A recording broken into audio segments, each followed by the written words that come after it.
We are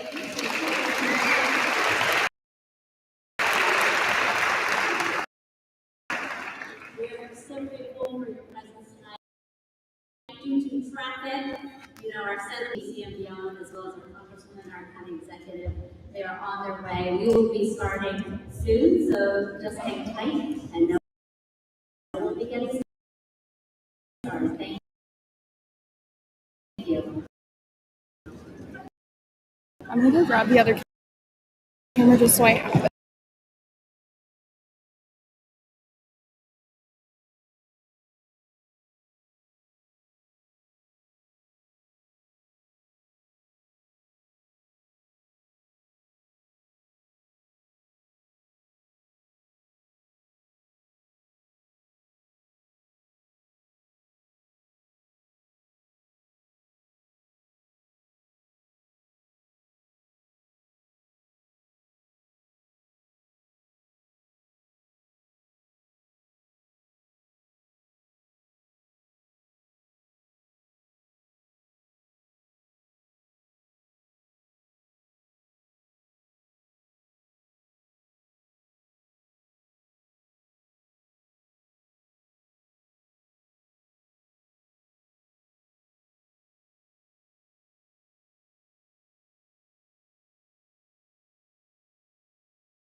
Good evening again. My name is Elfreth from Hollen, and again, thank you for joining us today. I serve as Chief of Staff to County Executive Hall here in Howard County. Thank you all who are joining tonight's our live stream, as well as here at Howard Community College. Tonight, you will have an opportunity to voice your concerns and ask questions to our county executive and our congressional delegation. First, let me make one safety announcement. In case of an emergency, please note our emergency exits located where you enter. Staff will. Before we hear from our congressional delegation and our county executive, I would like to recognize and thank Howard Community College President, our Mother of Dragons, Dr. Daria Willis.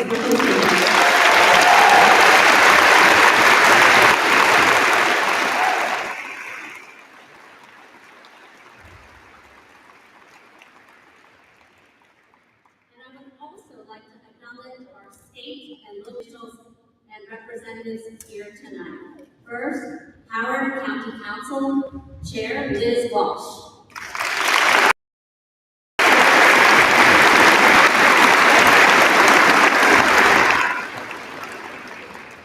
Howard County Council Member Christiana Rigby.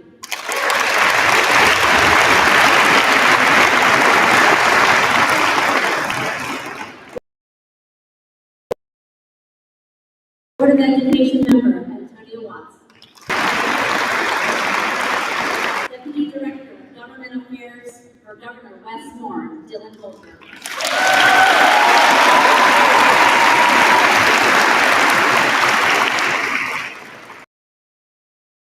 As a representative in state representatives for Senator 85 Hester, Jalen Lee.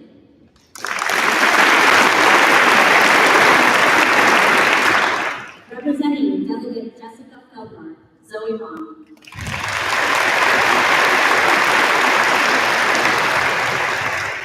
Also joining us, Councilmember Deb Young.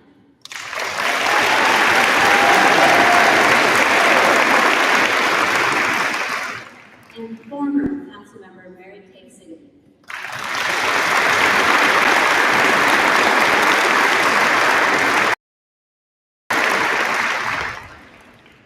So let me first now introduce our panelists, and I'm going to start off with my boss, County Executive Ball.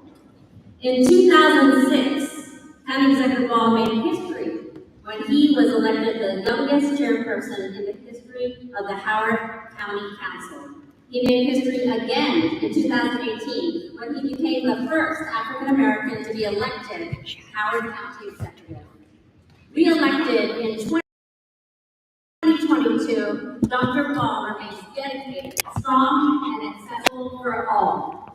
Howard County continues to be a regional and national leader as County Executive Ball continues to champion education, environmental conservation, the health and well-being of our residents, and investments in public safety and fiscal responsibility. Please join me in welcoming my favorite County Executive, Dr. Allen.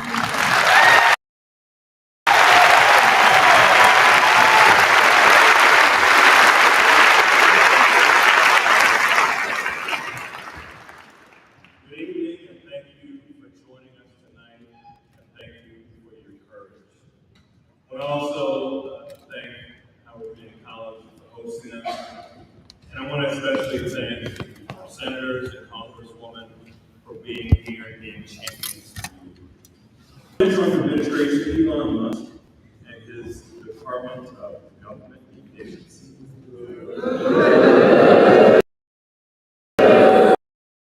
have taken drastic action that led to concern on many federal contractors. We know it's imperative that we act to swiftly support you, our residents, who are feeling the anxiety and uncertainty about your future. Our nation with integrity and provide essential services to the American people here and abroad. But right now, you are under attack and understanding the struggle. Together, we host career fairs, launch business resources, and more. However, we know that you're experiencing the uncertainty about your future.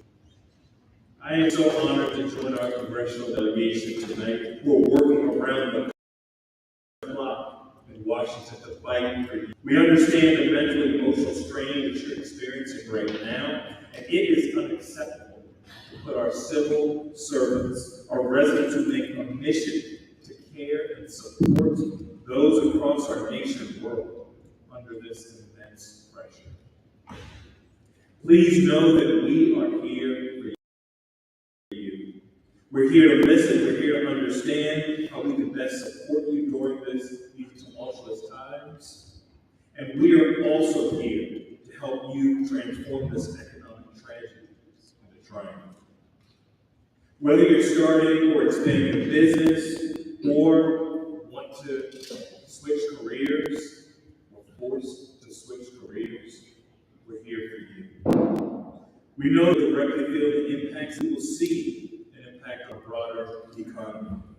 The price of groceries and consumer goods are already increasing, and too many of our neighbors are troubled by this turmoil that we're facing.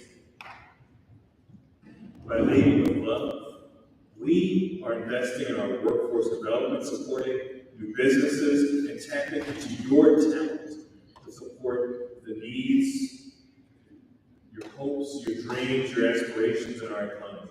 We will meet cruelty with compassion, pain with purpose, and division with unifying solutions that make a positive difference.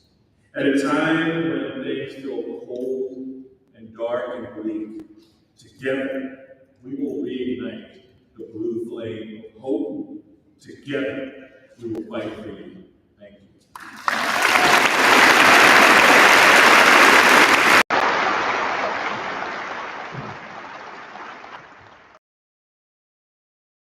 Thank you, County Executive Hall. Next, we will Senator Chris Van Hollen.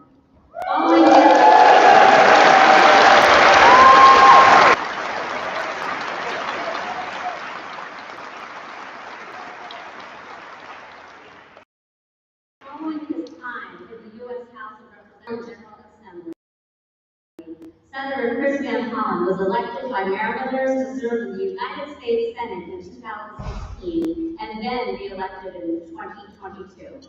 As Maryland's senior, he is committed to fighting every day to ensure that our state and our country live a promise of equal rights, equal justice, and equal opportunity. Senator Van Hollen is a staunch defender of Maryland's rights and values.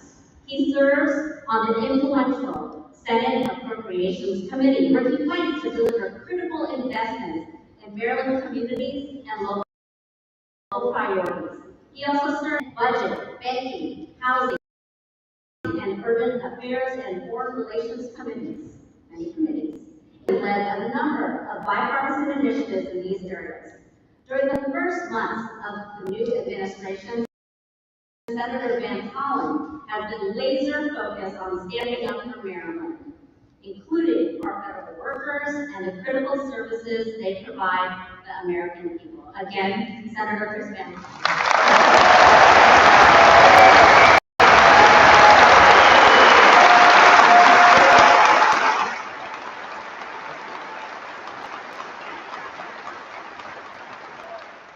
Thank you. And I'm looking around this packed hall and thinking to myself, number one, I understand all of you are here. I'm also heartened by the fact that all of you are here, because you know, and I know, and we know that we are facing a clear and present danger to our Constitution, to our democracy, and to our country at this moment. So thank you all.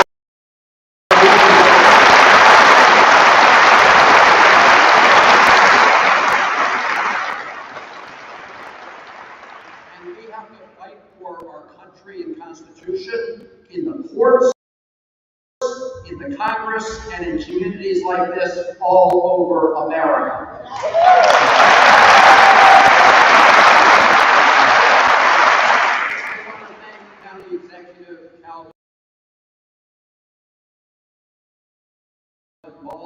For bringing us all, for his leadership, and for immediation early on when we saw the great damage being done to our country, to ask how we could partner together to support people in Howard County, in Maryland, and in fact around the country. So thank you, County Executive.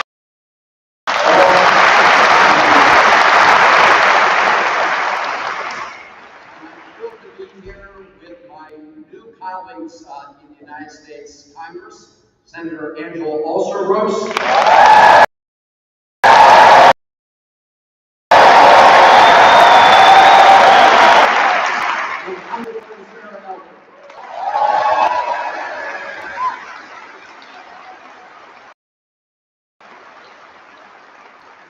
and we are looking forward to your questions this evening, but I do want you to know that the Maryland congressional delegation has been the tip of the spear in Congress in fighting back against the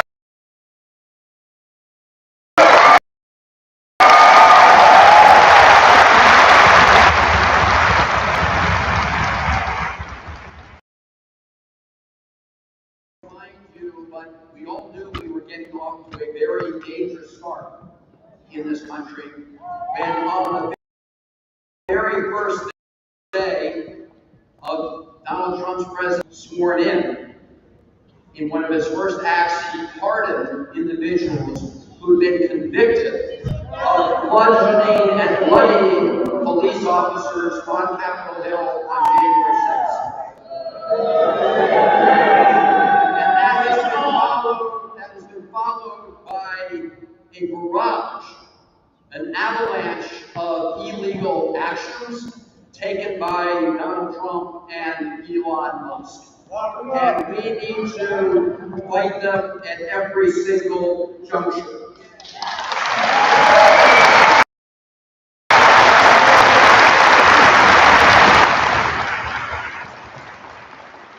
Donald Trump has issued all sorts of executive orders demanding things that are way beyond his authority as president to do.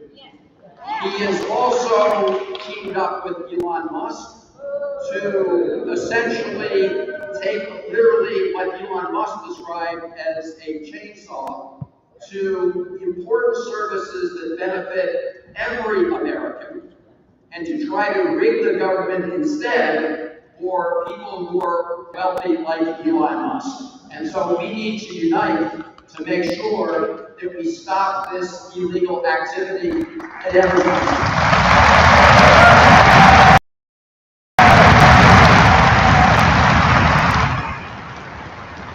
Now, there are, of course, 60 lawsuits around the country that have been filed in federal courts to stop this illegal action. In fact, many of them in federal district courts here in the state of Maryland. And I want to salute, not thank, but salute as patriots, those judges who are simply doing their job and applying the law in these cases to restrain the unlawful conduct of the Trump administration. Now,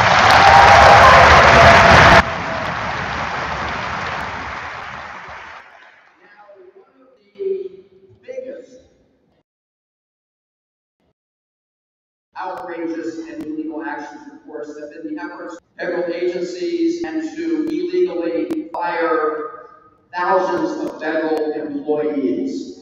And we need to make sure that that does not stand. Our first line of defense has been in the courts and in administrative agencies like the Merit System Protection Board.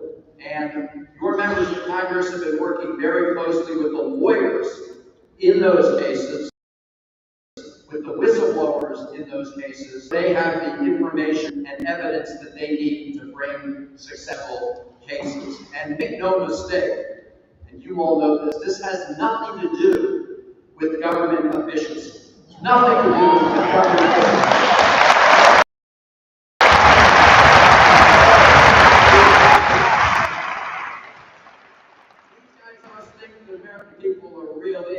And are not, because I will tell you, when you go about as your first act illegally firing all the inspector generals in the U.S. government, you are, of course, firing the watchdogs, the independent watchdogs, whose job it is to look out for waste, fraud, and abuse. So when you fire that first line of eyes and ears, what you're doing is opening the door for waste, fraud, and abuse. And that is exactly the door that Elon Musk and his company. I want to mention one other aspect of this, and then I know my colleagues are going to want to say a few words when we look for the questions. But one of the biggest lies, and I don't know how many people in this room are either federal employees.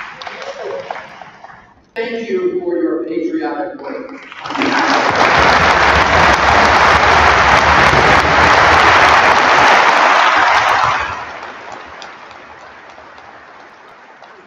biggest lies and the one that really burns me up is the big lie that probationary employees were fired because of poor performance. This is a lie.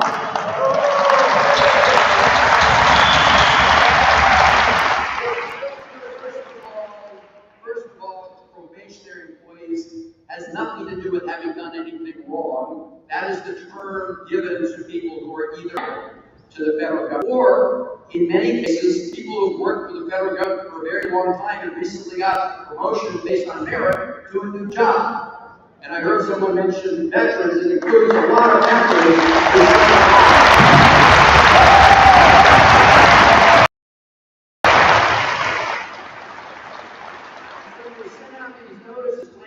Hiring people for poor performance, and then everybody started coming forward with glowing performance reviews that they received.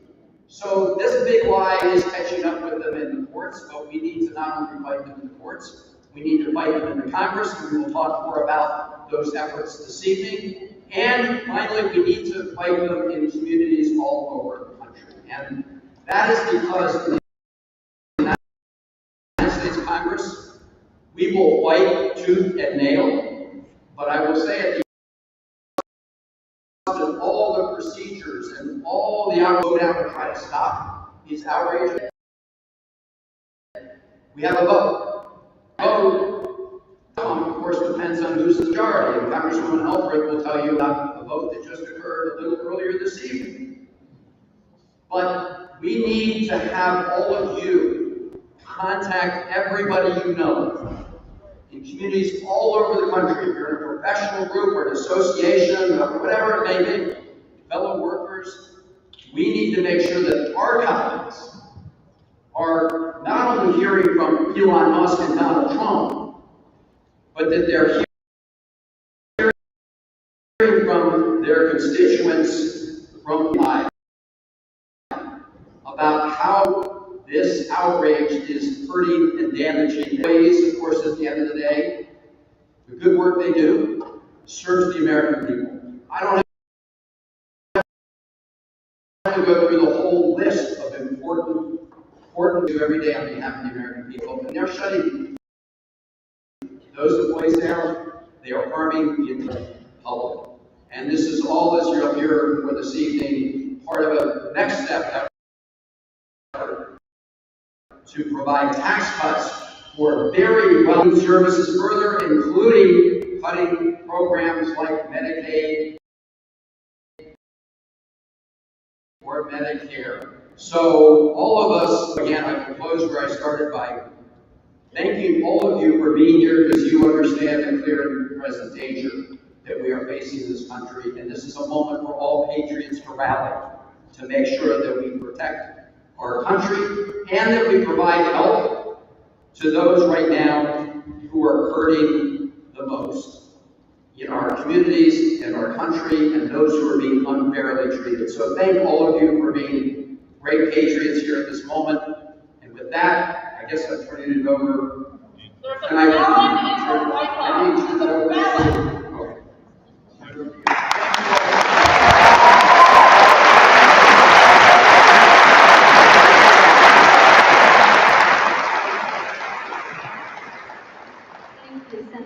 Hollen, and I'm very honored to also introduce our next speaker, our U.S. Senator, Angela Alsobrooks.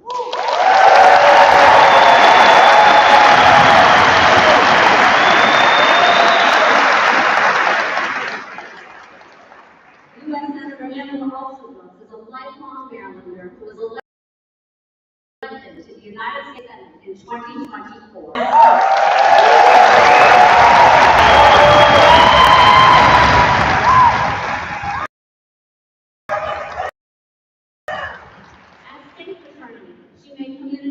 Decrease in violent crime. As county executive, she grew economic opportunity for all Prince Georgians. As senator, she is fighting to ensure Maryland families have the opportunity to grow and prosper. Just 2 months in office, she's standing up to the Trump-Musk administration.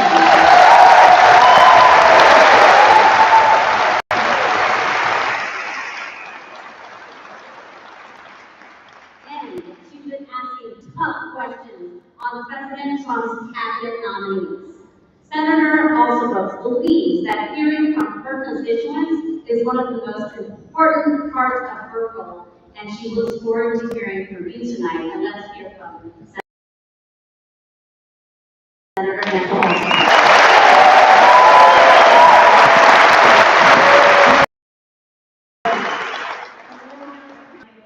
So honored to be with all of you.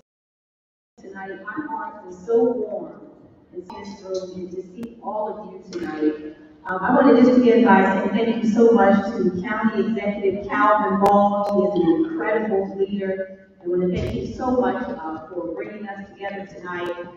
He is working so hard on behalf of all of us, and I'm looking forward to actually having him. He's going to be in Washington, I think it may be tomorrow. He's actually going to be appearing before one of our panels. He's going to be in our committee tomorrow, actually testifying regarding housing and some other things. And so I'm going to just look forward to having him tomorrow as part of our hearing. I know it's been here somewhere. I want to thank her so much as well from the community college for having us. And I want to say thank you so much to all of you for sending me to Washington to be a partner to Senator Chris Van Hollen. He's an incredible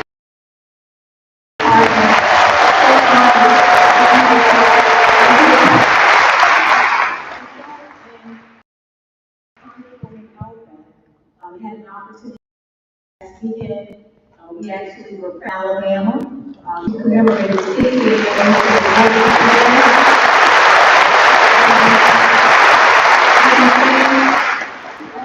what a moving experience it was for me to have the opportunity to walk across that Pettus Bridge, to learn for the first time. I've never heard this story before, that the people who were on the other side of the bridge, as those civil rights leaders who were in there, people who had poles that were wrapped with barbed wire on them. And it was so sobering for me to recognize the power of our democracy once again. And to say to each of you, I don't take the vote again, I just thank you so for honoring me and me the opportunity to represent all of you in Washington, especially. Now, we have had so far, I can't believe it's only been 2 months that we've been there. It's been quite a time, and I'm glad every day that I have the opportunity to fight for each of you. What I know for sure is I had the opportunity to travel all across our state, and what I know about Marylanders is that heard to a person, our concerns around economic opportunity really is the #1 issue, and heard so much about the fact that we all want to make sure that our families are able to experience the American dream. And that is why it has been so very distressing to be a witness to what we have seen, the unprecedented attack that we have seen, first of all, on our civil servants who are patriots, the men and women who go to work every day, many of them not elected, because we have the real privilege of having our constituents here who have come in person to our offices to express their dismay about the witch hunt that has been conducted against federal employees. And this witch hunt has been one that attacks not only patriot servants, but we should be very clear that the real attack is not just on those employees, but on the people that they serve. And I know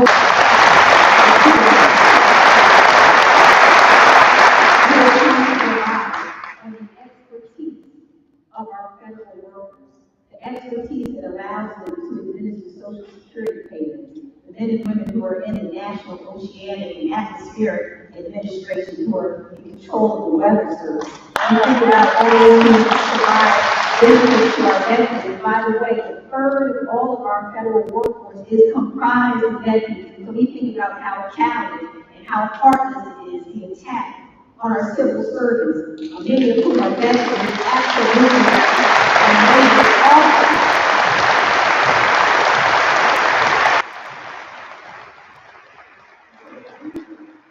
And I do the leader of our country, who is leading this attack on our federal services, and who has brought with him Elon Musk. Something should be very clear. It is that they care nothing whatsoever about the middle class who are affected, and all of the workers their families are affected. They can't whatsoever about them or about what they care about. Instead, and I agree with Senator Van Hollen, was that this is happening because our federal workforce is lazy, because they are ineffective, because they are unqualified, or anything like that. In fact, if you want to know unqualified, you should sit with me and sit with Senator Van Hollen and be hearing from to see the nominees who will put forward.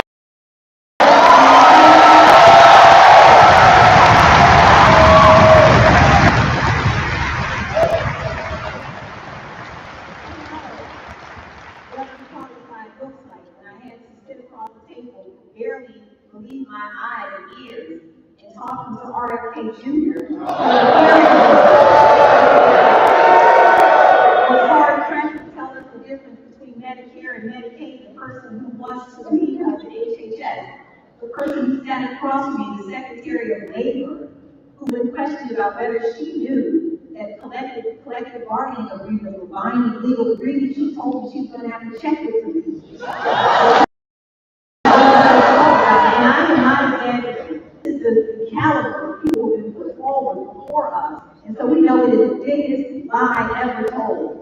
That's the reason that we need to unceremoniously snatch people's jobs and lives and anything to do with their poor performance or their lack of qualifications. We know what this is all about. It's all about clearing out a certain amount of funding so that we can provide tax cuts and continue the tax cuts for billionaires. That's really literally what this is all about. And we continue, and I and we continue to see evidence that tells us that we all ought to be holding on to our pocketbooks and our wallets. Every time they talk, I think we should hold close to our wallet. I heard Donald Trump last week say on 200 years old or whatever the string of lies he told. And what that said to me is the Social Security Administration is next. There's a reason why Elon Musk has been unleashed to go throughout to gather our critical data and information. He has no business access, and none of us are going to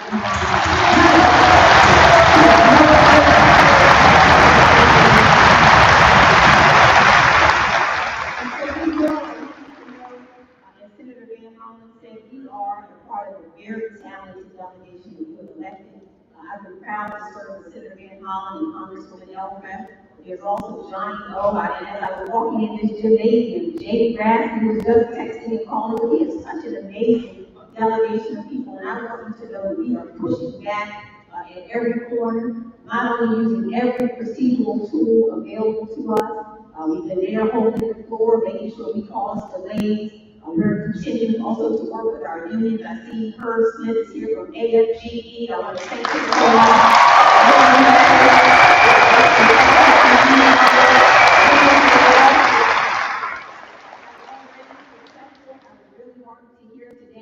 That the commissioner for NLRB was reinstated today.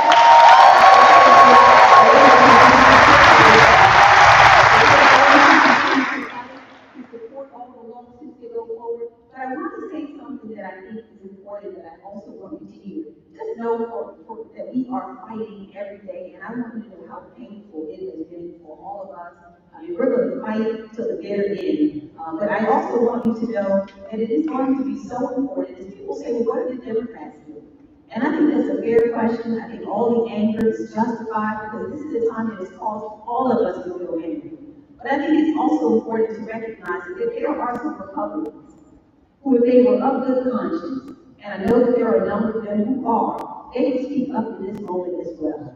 You know, I'm reminded of Dr. Martin Luther King's words when he said the ultimate tragedy is not the oppression and cruelty by the bad people, but the silence over that by good people.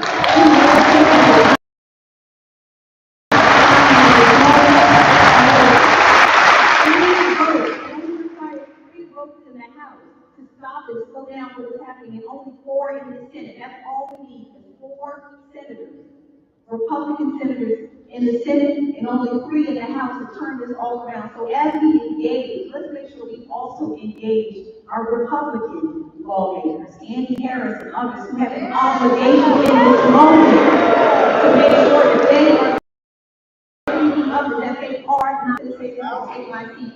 I want you all, you know, the trick of the oppressor's enemy is to make sure that people feel demoralized, isolated, without hope.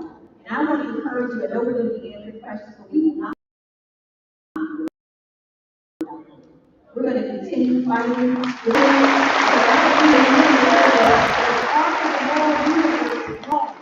but it does bring forward justice. So hang in there, and we're going to keep hanging as well. And that's what we're going to do commentary on. Thank you so much.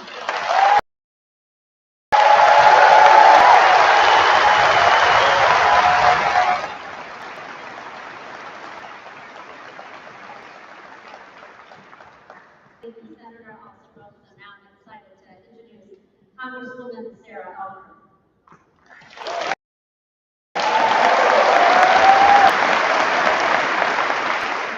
Congresswoman Sarah Hollen was elected in the 2024 election to Maryland's 3rd Congressional District. This district covers all of Howard County and portions of Anne Arundel and Carroll counties.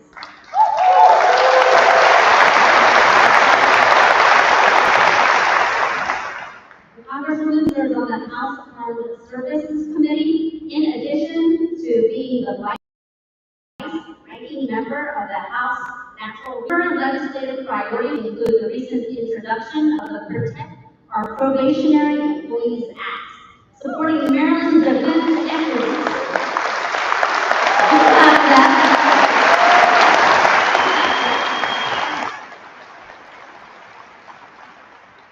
As well as serving as co-chair of the bipartisan Congressional Chesapeake Bay Watershed Task Force. Let's welcome.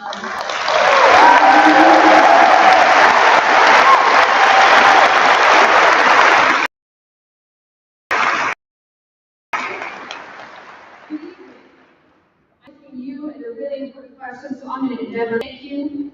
Thank you to my college for being here, and our county executive. Thank you to the community college for opening their doors.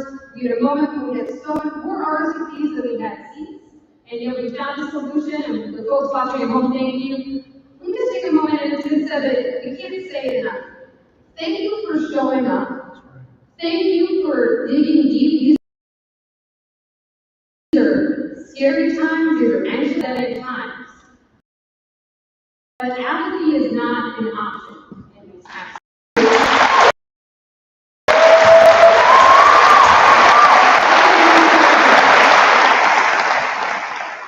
Across the aisle, or trying to talk to somebody new, it's hard to believe Senator Alsobrooks, right? Look, 2 months since we've been in Congress. People ask me how I am, and I say, I very proudly, I'm all right, but I very proudly represent 44,000 federal employees here in the Congressional District. And we have an obligation to honor their service, but also an obligation, as has been said, to communicate what their service means to this country. We cannot get Social Security checks out on time if we're slashing our workforce right now. We cannot ensure that air travel is safe when we're cutting the FAA. We cannot make sure that we don't pay $10 a dozen for eggs if we're firing the scientists studying and preventing avian flu across this country. And so, I can say to my colleagues, it's impacting my district maybe more than yours, but if your constituents are going to feel it too. And if we don't do something now, we're going to be in trouble. So let me just say, I got to back and clean up. I get to touch on a little bit of everything folks have said before. I'm so privileged to be here representing the Congress, but I am one of 215 in the Democratic side versus 217 on the Republican side. And this is an important detail because it means that I need 3 Republican colleagues to even get a hearing on a bill in the committee, to bring to vote on that bill on the floor. Need 3 of my Republican colleagues, and that's why if you're my mother and you turn into C-SPAN every day, you will see that I am across the aisle every single day, trying to talk to my Republican colleagues, trying to get them to understand what is happening, what is at stake in this moment, and we are very busy. As it said, introducing legislation, we are busy lending our voices to the protests in the community. I was so proud to stand first with the hard workers, hard working civil servants at USAID at the very first protest.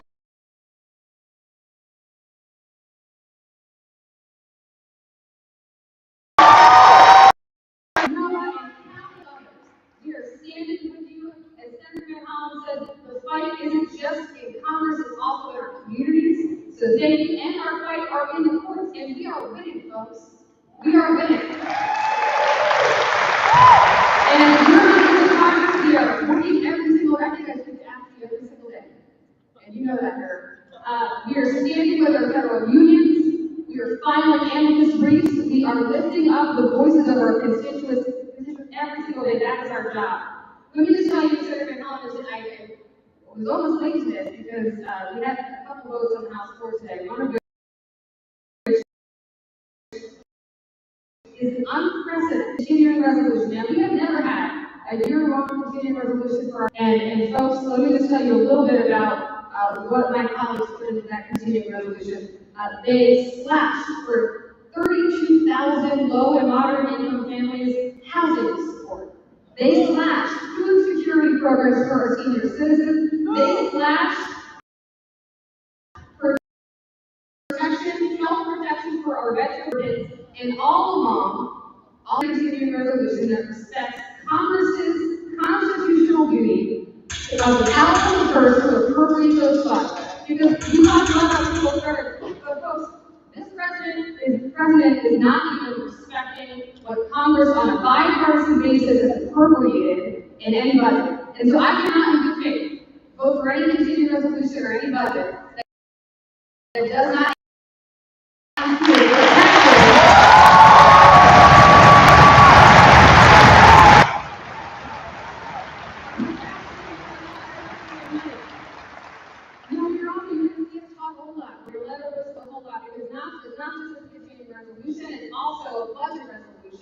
that I'm very proud to vote no against last week, that calls for, let's talk about fiscal responsibility, it calls for $2 trillion in cuts, including $880 billion in cuts that can only come from Medicaid. And 3 children in this country rely on Medicaid for health insurance, seniors, 62% of seniors living in assisted living rely on Medicaid for health insurance. It is unprecedented, these cuts, but the budget resolution is it's not about fiscal responsibility, includes, it calls for a $4 trillion increase to our debt, folks. So this is not about making government more efficient, as it's been a sacrifice of hard-working Americans to pay for tax cuts for billionaires, and that is why I'll be voting no.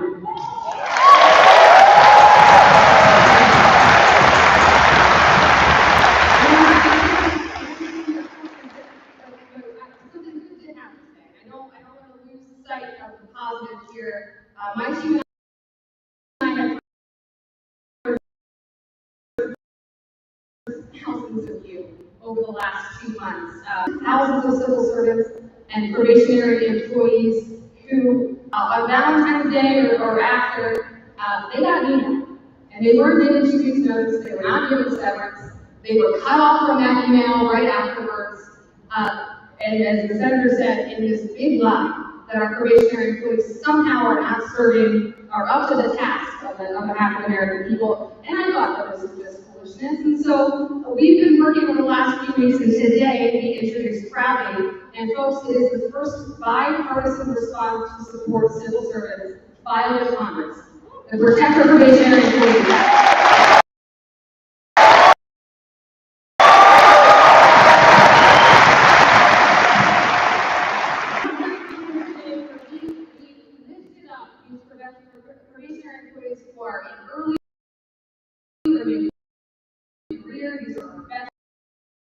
These are folks who, in one case, a gentleman named Dino joined us today from NA's probationary status.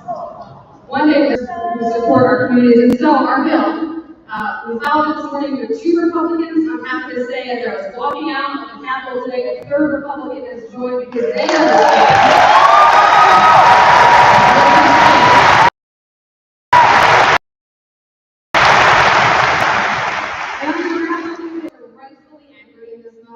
Rightfully anxious, and we are as well. This is an official congressional event, and so we cannot campaign or talk about elections in this room right now. But please know, I'm working on it every day. Please know that we are making sure that we don't say minority for very, very long. And because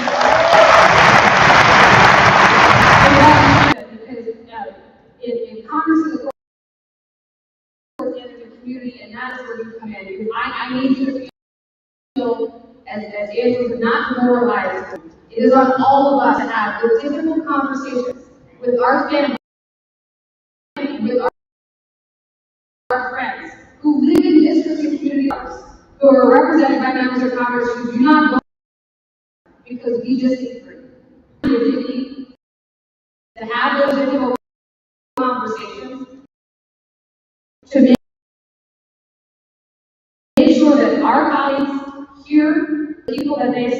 so that we continue to make the progress started this morning. And I'll end with this. Senator Alsobrooks mentioned that we spent the weekend in Alabama.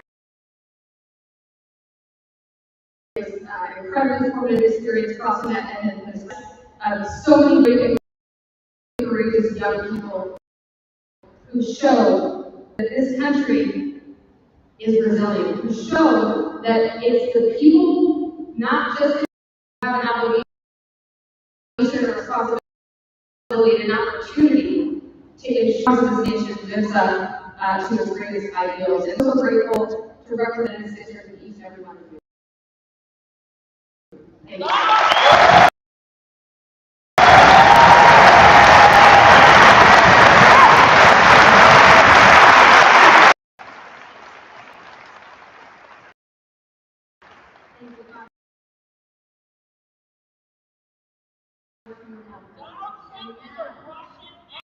Going to move on to questions. So if you could please raise your hand. You see staff holding microphones around the gymnasium. So here, on microphone 1, we have Elliot. On microphone 2, we have Raul. On microphone 3, Marcellus, Joanna, and Jamar. 5 is Brian, and 6 is Paul. I think I that. But so regardless, you know the numbers, and that's relevant because they'll be turning on the microphone. Please make your way to the aisle, and they will take your question. And I'm going from section to section. We will have the congressional delegation as well as the county executive will be fielding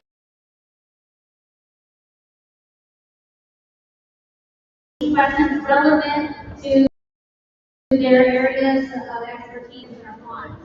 Last, please, is that not only keep your questions/comment to about a minute, but that it also ends in a question mark, if it's a question. Thank you. First, I'm going to go here. Microphone 1, to Elliot. I don't want to wait 2 years, let alone.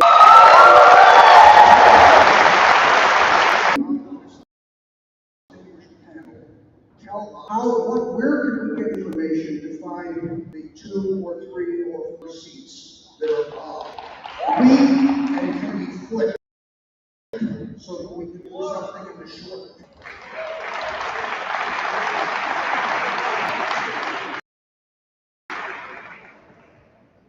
Thank you very much, sir. And that is the number one question that I have been getting in my office about what you can do. So I mentioned before, having conversations with family and friends who live in districts that do not look like ours and are represented by people who do not look like we do. I can't, because of ethics purposes, tell you names of those people, but I will have an effort underway to make that more clear for people and especially talk about the specific cuts and consequences that I laid out. Cuts to Medicaid, security, civil service. That effort is underway. It will be out soon, and so it will be out soon. And again, this is not a campaign event, so I agree with things. But being here tonight, taking the first step and participating, and I know that I'm frustrated that I can't tell more than what I'm telling you, but it's, and keep an eye out for it.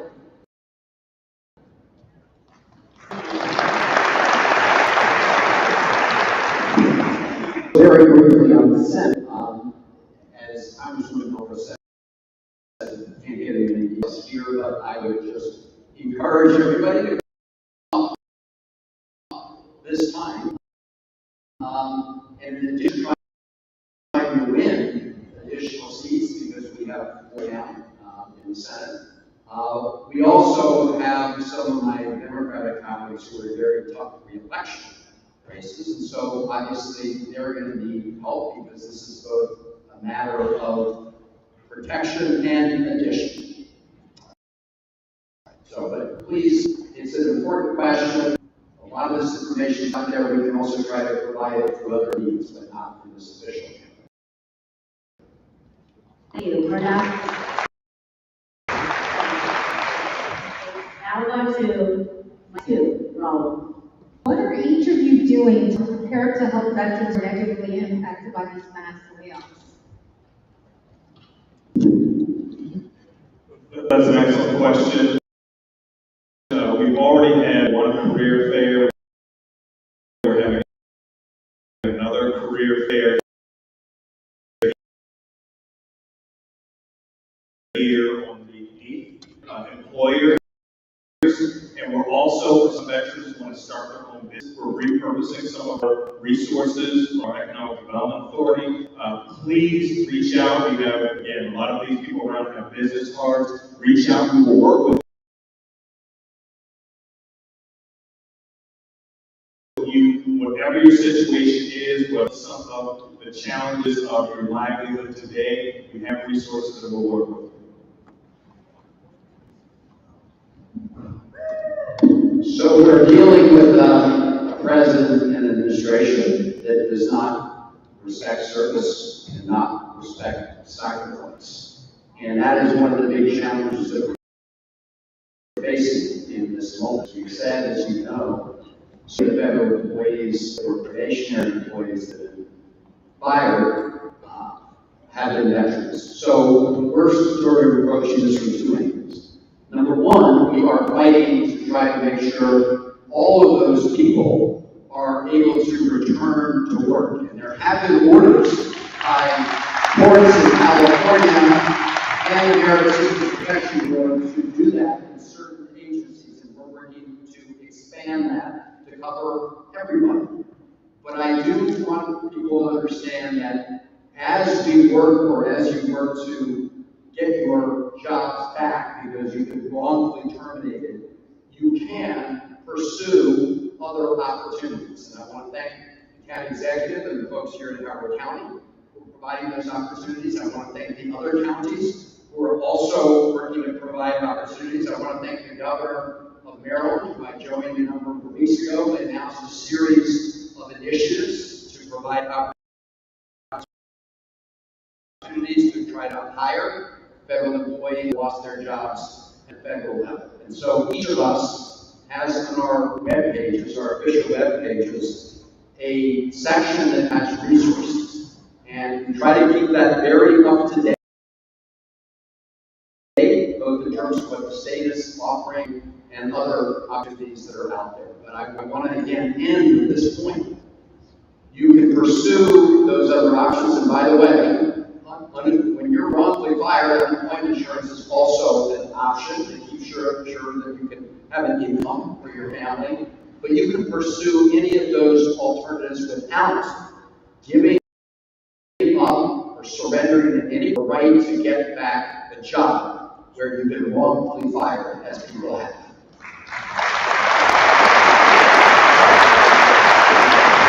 And now, going to mic 3, and for the sake of the live stream, I'll do my best to repeat the question. Mic 3. Hello, thank you all for being here this evening. I guess before I mention my question, I just wanted to say thank you for voting no on that CR. Please continue to vote no on that CR. I think that this is a venue for this question because we know that education is such a valuable resource, both in understanding what's happening to you, but the impact that you can have on the world around you. And I heard today that they are looking to cut anywhere from 1,300 to 1,600 jobs from the Department of Education, and actually closing the agency for quote-unquote security reasons until Thursday. So my question is what you all might be planning to help stave this off, these attacks on the Department of Education, and additionally the attacks on student loan borrowers, as we right now can't even recertify to have affordable income-based repayments right now. And that is a huge problem and certainly won't help our economy or the student loan crisis as a whole. Thank you. Thank you. Let me repeat this question for the sake of the live stream. The question is, given the reported reductions in the Department of Education, how can you stave off attacks on the Department of Education, in particular, the state loan borrowers that are being impacted?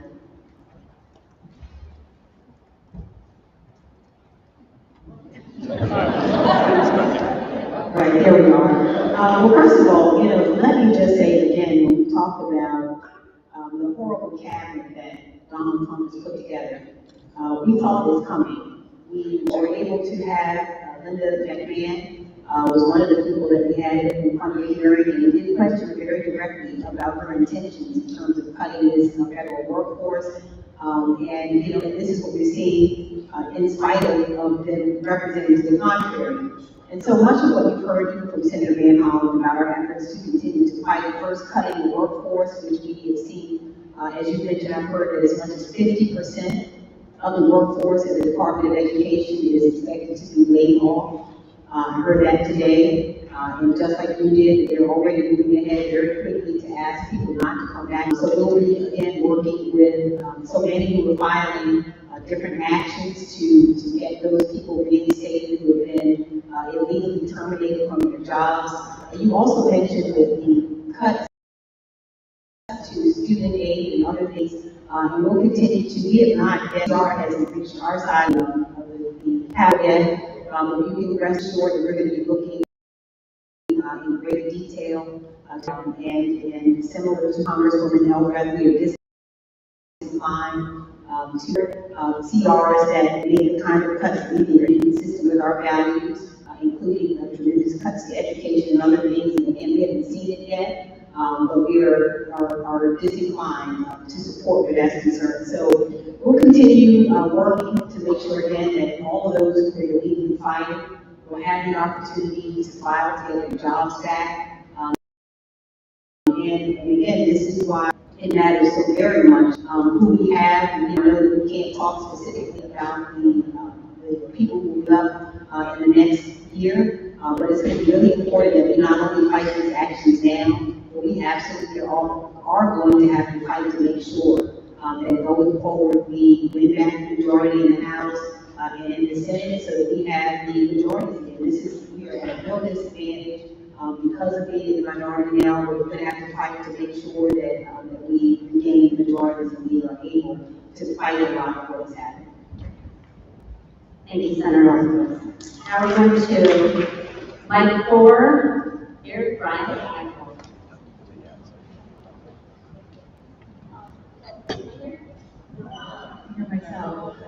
Okay, there we go. So my question is, one, I want to make a comment that I'm very excited and renewed to see so many people here tonight. It really represents that we, no matter our party, are standing up for democracy and to protect our country. I'm a daughter of a veteran, granddaughter of a veteran, great-granddaughter of a veteran, so veteran rights are very important to me. And my question is kind of threefold. One, if they're coming after the veterans' jobs, are they coming after the benefits next?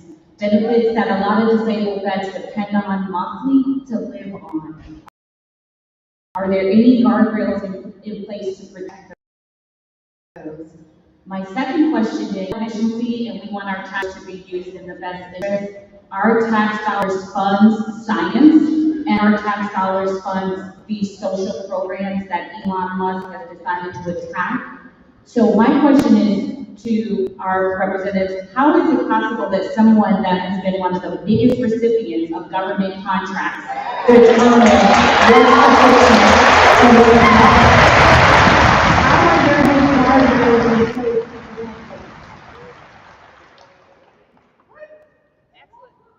I'll repeat that for the sake of the live stream. The first one is about veteran benefits. So if they're coming after veteran jobs, are they coming after veteran benefits? And are there guardrails to stop this? And the second one is it possible that one who is recipient of contracts are encouraged?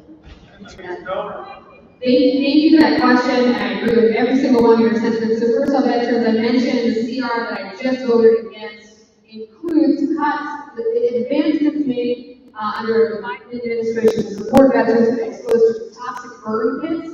This CR cuts that funding and that support, which is atrocious. Let's just be very clear about that. Now, it's also we're all putting two and two together in this room. The president can say every single day that he's not going to cut Social Security benefits, But if he slashes that workforce by 50% as he has claimed he will, who is going to file that paperwork? Who's going to cut those checks? Who is going to make sure those appeals are so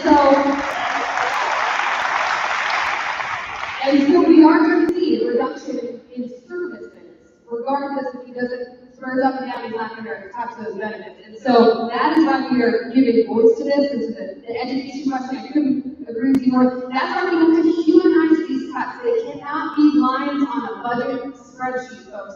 We have to tell these stories every single day. Students with special needs, the people who are fighting every day to pay their student loans, veterans who serve this country, who deserve our support in return. We have to humanize these things every single day, and that's where we need your help. Your second question, y'all, we got rid of the spoils system in 1883 for a very specific reason. Because cronyism and corruption led to an incredibly inefficient, unfair, and unjust had over 150-ish years ago.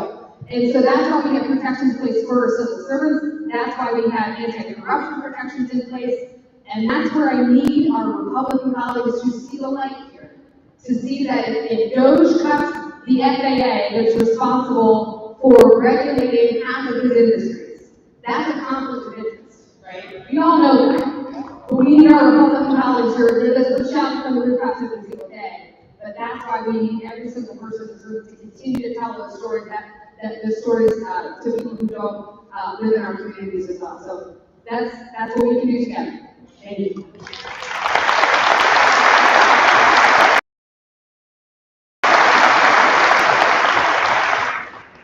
So thank you for those questions. First, amen to what Congresswoman Elfreth said with respect to the continuing resolution and the cuts that it makes to important veterans' benefits. The other point is, and Congresswoman Elfreth made this as well, is in order to be able to support public services that benefit the American people, you need hardworking federal employees to do the work, right? If you cut thousands, who is going to make sure that those benefits on the door? That's what those employees do. They're not only talking about cutting the number of individuals that help provide Medicaid, they're talking about cutting deeply into benefits, which do support and help the health care of over millions and millions of people around the country. Now, as to what I call the most corrupt bargain in American history, Elon Musk spent $280 million to elect Donald Trump, and Donald Trump has turned around and given him the keys to the federal government, which is why, again, it's important to underscore this has nothing to do with efficiency in government. All of us will look to find ways to save the taxpayer money and deliver public services. What this is all about is rigging the federal government for people like Elon Musk. And if you don't think that that's true, ask you why they would just shut down the Consumer Finance Protection Bureau.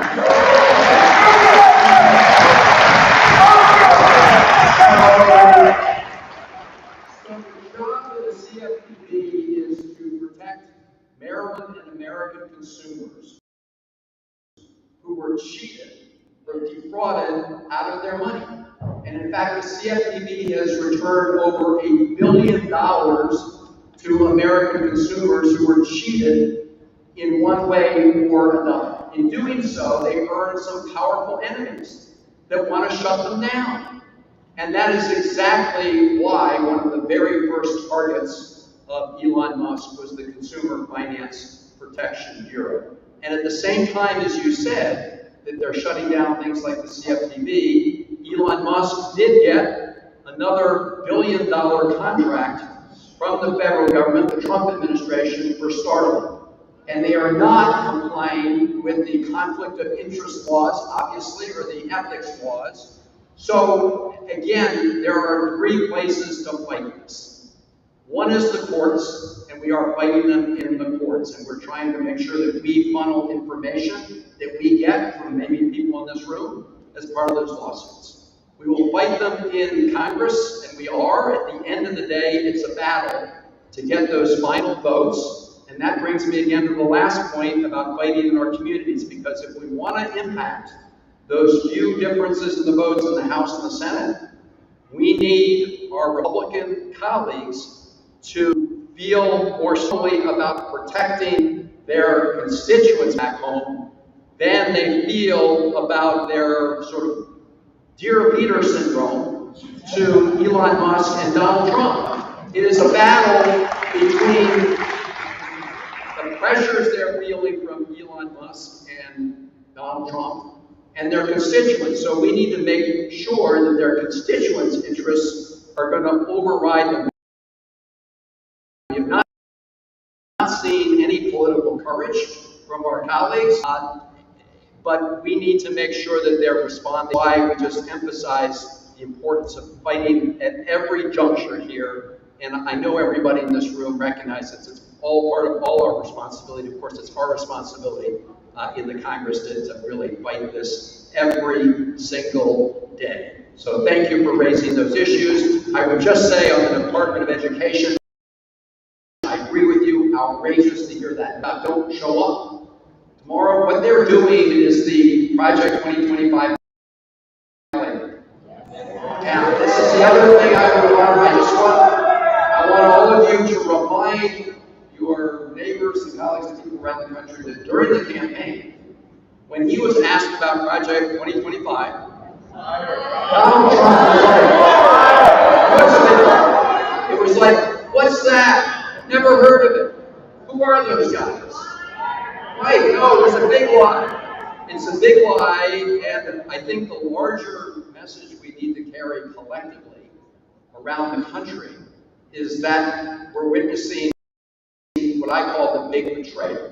Because who voted for Donald Trump voted for him thinking that he would do what he said he would do on day one, which was to reduce prices, when in fact what he did on day one was to pardon convicted criminals. And he's done nothing to reduce prices. So I'm going to end with this piece. But I do think to succeed around in communities around the country when we're talking to Republicans in House and Senate, their constituents who voted for them or for Donald Trump need to see this for what it is, which is that great betrayal. They thought they were getting lower prices, and in fact what they're getting is a government rigged by Elon Musk in an effort to cut taxes for very rich people at their expense. So we need to make sure that gets out all over the country.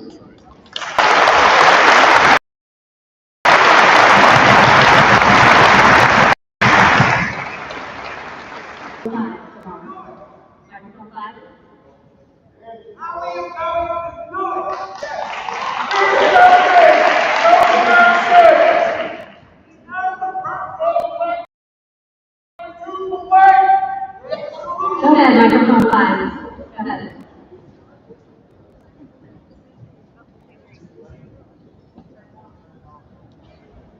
Audio for microphone 5, please.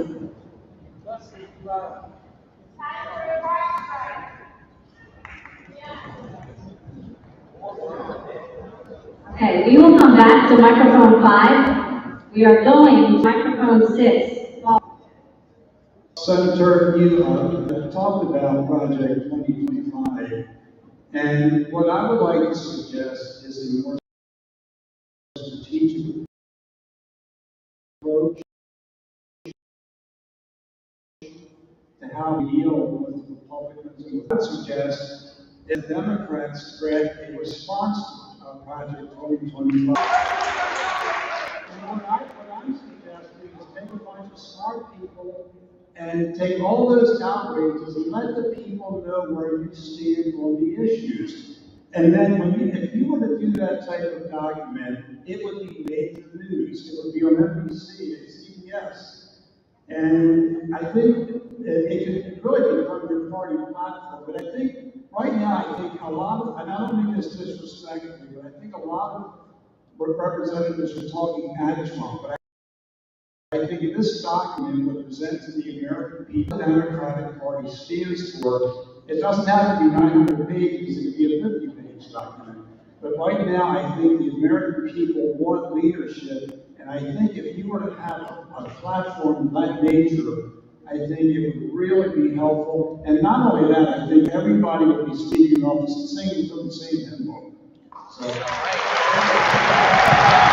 I know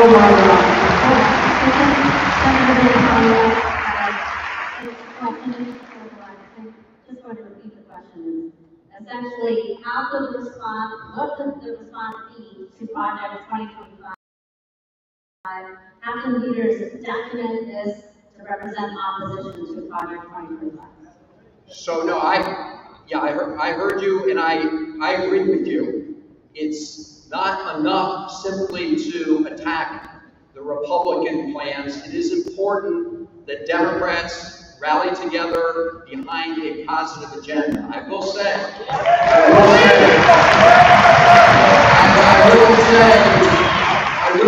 at this particular moment, for example, when it comes to the Republican tax plan, we need for everybody to understand what their plan is, for starters, which is a big, very rich, at the expense of everybody else, including Medicaid. However, I have also argued, and I hope we will do that, we need to put together our own counter plan to show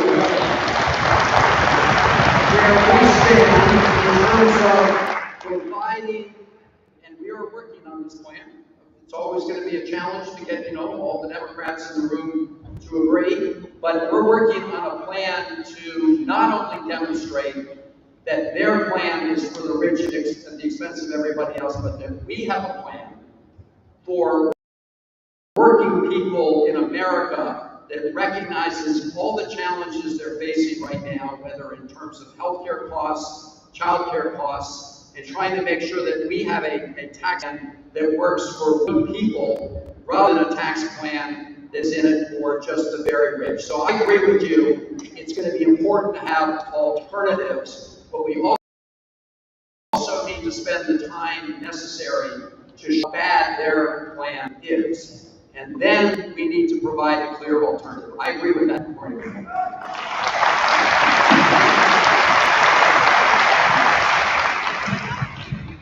And I agree, you're right, that we have to have a plan of our own. I think right now, we are losing in some ways in terms of the communication battle.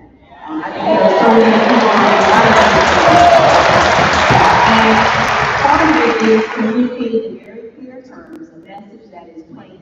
And the message is that billionaires have essentially gotten what they paid for. And it is that the billionaires are winning and middle-class families in America are losing. And we need only look to what is proposed here. If you think about everything, none of this is happening in a vacuum. We think, for example, about the fact that what we're seeing right now is prices are going up in every respect. This is not at all loose. We think about these tariffs that have been pushed down. The tariffs not only increasing the cost of groceries and housing, we're going to see lumber, we're going to see energy, all of these other prices that will directly impact and will be balanced on the backs of middle-class families in our country.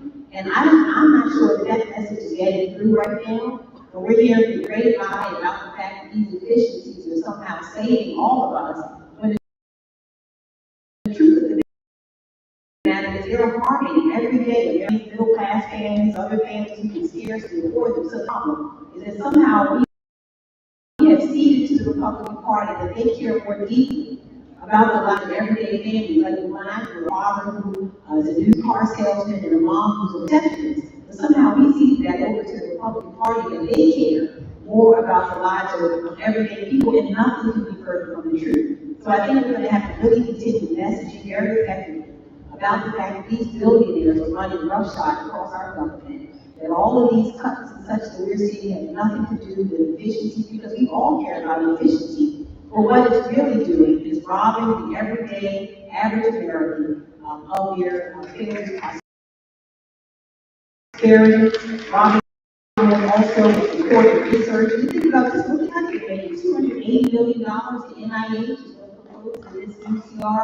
I mean, we're seeing just families. So the messaging is something that we're going to have to improve upon and really help people to see. I think before long, people all across our country, the ones who thought that they were going to be happy about what this president did, they didn't realize he did them too. When he's cutting in red states, you know, he's harming so many. The cuts to USAID is hurting farmers and some of the rural parts of our country. We're hurting everyone. We have to help people to see that so that they understand that these, again, the billionaires have gotten what they paid for, and the rest of us are not really faring well at all. So we do have to have a plan, right? It's not enough to just say that we're against, but I think it is going to be important that we also have a very clear plan about how we intend to serve the American public. Thank you for that question. Again, when we talk about 2025 folks, just a rough perspective of 2024, our side spent $1 billion saying, look at Project 2025, this is what he's going to do if he's elected. They spent $1 billion saying, this is what we're going to do when we're elected. And yet, one-third of the American population voted for the president or not, and one-third felt underheard enough that they did not vote. And so I couldn't agree with you more so that we need to make sure that we're talking about what we are for. And I'm telling my leaders in the House every single day that we need to be for, particularly the affordability crisis that far too many people in our communities across the country are facing. I saw one of the most devastating cuts in my life today. I saw USDA, and I was in the Secretary of Agriculture's office yesterday. USDA is cutting a program that connects our food banks to our farmers to make sure, and our schools, to make sure healthy food gets to the most. That is inhumane. That is inhumane and unconscionable. But we need to tell those stories, and we need to have the alternative, and that is what we are working on, despite the flooding of the field that the president is trying to reach. Yes, we need everybody in this rebel to stand with us and help us take that message and regain the trust of that 1/3 people who sat home last year. I just want to echo the importance of having a compelling message. However, we are seeing so many people, and that's why tonight is critically important. So many people are suffering in silence, or maybe they're the only ones who are going through these challenges, wondering how to keep a roof over their head, food on the table, and we know what their plan is. Flood the zone, have in 2 months approximately 100 executive orders, hoping really only to get about 10 to 15 passed. However, we have to defend in the courts, the communities, in the Congress against each and every one of them. Because I know we're going to keep listening. Again, thank our congressional delegation, because I know they're working 24/7. They are defending our democracy, they are defending our rights, they are playing offense and defense, and we have to come together to make sure that each and every one in this audience and throughout knows that you are not alone. We're standing with you, and as we craft this compelling message, we are going to craft it together, fighting for our future.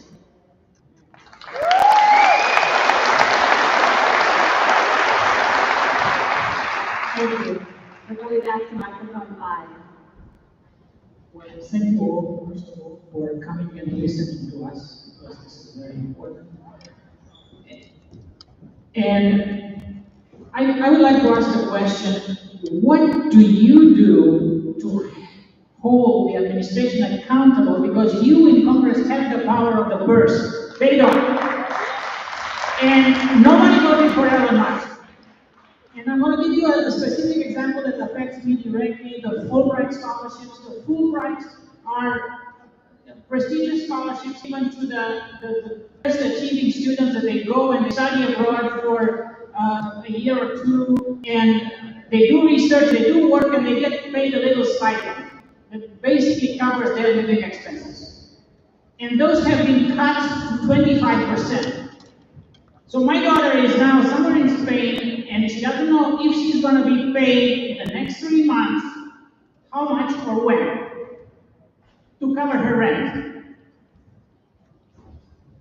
And this is money that you in Congress allocated to the Department of State, and they decided. So how do you hold them accountable? I have more examples, but I know I have 1 minute. I wanted to talk about social, about the market manipulation Donald Trump is doing with the tariffs. So, thank you very much. Okay, thank you. And the question is, Congress, or what can our members of Congress do? The example was on the list to the Fulbright scholarship. So the attacks on the Fulbright scholarship are a really outrageous example of exactly what they're doing. As you said, there are people now, like your child, stranded overseas. These are, for those of you not aware of the Fulbright scholarship, I think a lot of people are, these are important exchange programs that benefit our country. And they're a way for young people in our country to better understand the world in order to better represent the interests and values of our country. And so we are actually working right now on a constituent level to try to make sure we collect the situations like you find yourself in. So please make sure that we connect later on. The larger question, of course, was their illegal effort to shut down AID. And look, I was proud to help organize the first rally to try to get AID. And it would be great if there were rallies as well.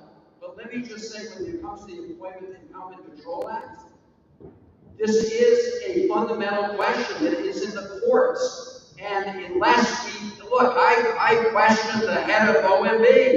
They want to ignore the Employment Control Act. They openly admit that they're going to ignore it until, number one, of two things happens. Number one, the courts step in, and this is a big issue in a lot of these cases. Or our Republicans wake up to the fact that they are shredding the Constitution and shredding Article 1. But listen, you know what? We are working all day to try to shame them into that fact. And I am angry. We're all angry. But all you got to do is go look at the budget committee. Just go look at the budget committee exchange I had the other day with their nominee to be the number 2 at OMB. So his position, when he was a member of the House, a Republican, was he attacked the Biden administration, claiming that they were not enforcing. He was wrong because GAO looked at that and said, no, he was wrong about that. But now when he comes to testify, he says he no longer believes that is good law, constitutional. And so I got in an exchange with Lindsey Graham, who's the chairman of the budget committee.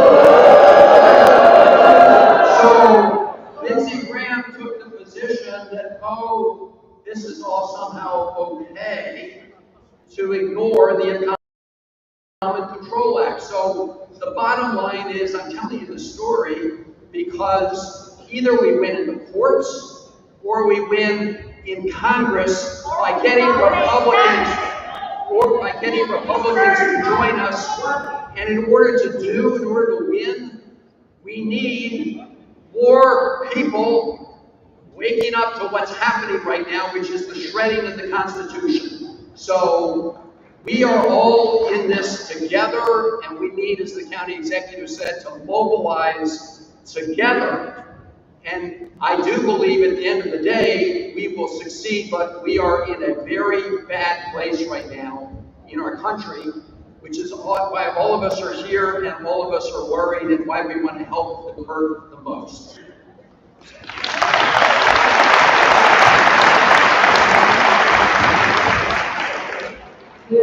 you one more question from microphone 1. If you are in line right now, please already, we have staff that are located all around the gymnasium that have business cards. There are plenty of resources by way of newsletters, and every member of our congressional delegation as well as the county executive has newsletters. First, before we conclude, let's hear one more question here from microphone 1. Microphone 1.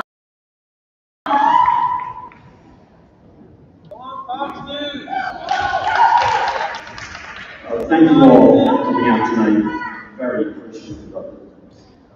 Why are Maryland representatives not considering cuts instead of tax and fee increases?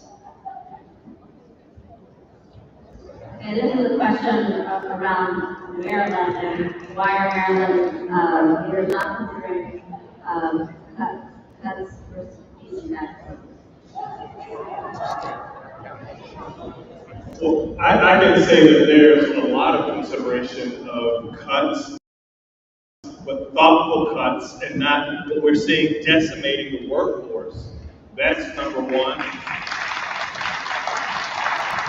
Number two, what we're seeing with Elon Musk and some of these Trump decisions is they are hurting our economy. So what we saw is initially at the state level, a $3 billion deficit could balloon to 2 to 3 times the amount. And so I think we can't just cut our way out and impact people's services. There's a way that there needs to be a balance, a thoughtful approach, and I hope that everyone will continue participating in the process, talking to our friends in the Maryland General Assembly on what is the best balance to ensure that we keep these services that we need, because unfortunately at the federal level, under the Trump administration, there are going to be more cuts to services that are critical to our livelihood. Thank you. And let's please give one more round of applause to County Executive Hall, our entire delegation. As you wrap up tonight, we appreciate